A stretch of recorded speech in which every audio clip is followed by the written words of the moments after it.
اس میں ایک ایڈ کر دوں کہ پہلے شاہ صاحب اکیلے آپ کی جنگ لڑ رہے تھے ترقی اور خوشحالی کی، اب ہم مل کے لڑیں گے۔ قاضی صاحب بہت اچھا سوال ہے۔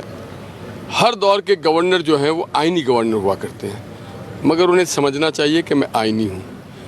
میری سیاسی نمائندگی اور عوامی نمائندگی ہمارے سی ایم مراد علی شاہ کر رہے ہیں اور انہی کا کردار ہے، تو ان سے آپ عوامی اور سیاسی باتیں کریں، مجھ سے آئینی باتیں کریں۔ جہاں تک میں مسلم لیگ کا ہے تو مجھے فخر ہے کہ میں بابا قوم محمد علی جناح کے جماعت سے تعلق رکھتا ہوں اور میرے قائد محمد نواز شریف کی جماعت سے تعلق رکھتا ہوں۔ جیسے شاہ صاحب نے کہا تو آج یقیناً ہم ان سب کو خراج تحسین پیش کریں۔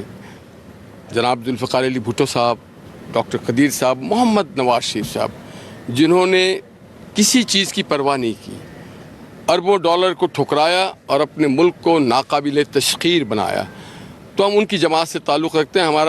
ہمارا کام ہے اقتدار کی سیاست نہیں، پاکستان کو مضبوط کرنے کی سیاست، پاکستان کو منتشر کرنے کی سیاست نہیں ہے۔ سیاسی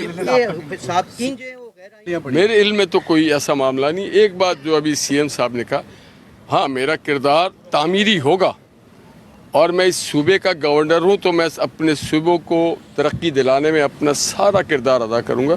سب چیز یہاں نہیں ہوگا، آگے رفتہ رفتہ سب ٹھیک ہو جائے گا انشاءاللہ۔ سیاسی آدمی ہوں، میں سمجھتا ہوں کہ اپنے لوگوں کی خدمت کرنا ہے۔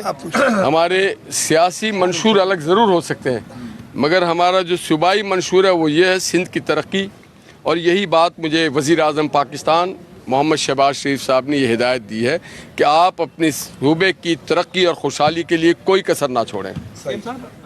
اس میں ایک ایڈ کر دوں کہ پہلے شاہ صاحب اکیلے آپ کی جنگ لڑ رہے تھے ترقی اور خوشحالی کی، اب ہم مل کے لڑیں گے۔ میں آپ کو کہوں کہ ہر موقع پہ ہر فورم پہ یہ بات میں کرتا رہا ہوں، لیکن اس وقت اس بات کو زیادہ بتانا مناسب نہیں۔ میں بڑے ہر فورمز پہ کر چکا ہوں اور اسی وجہ سے کچھ لوگوں کو ناپسندیدہ بھی کچھ لوگوں کا ہوتا ہوں کہ ایسے فورم سے بات کر لیتا ہوں۔ سو وہ آپ جانتے ہیں جو منصوبے، اور میں پھر سے کہوں گا کہ میں میاں شہباز شریف کا شکر گزار ہوں کہ 2022، 23 اور 24 میں وہ منصوبے جو ختم کر دیے گئے تھے ان کو دوبارہ ریوائیو بھی کیا، ان کے لیے مناسب رقم بھی رکھی۔ میں یہ نہیں کہوں گا کہ جو ہماری ڈیمانڈ ہے وہ پوری ہوئی ہے، لیکن یہ ضرور کہوں گا کہ مناسب رقم رکھی ہے، اور انشاءاللہ تعالی آگے بھی سندھ کے ترقیاتی منصوبوں کے لیے وہی جنگ چلتی رہے گی۔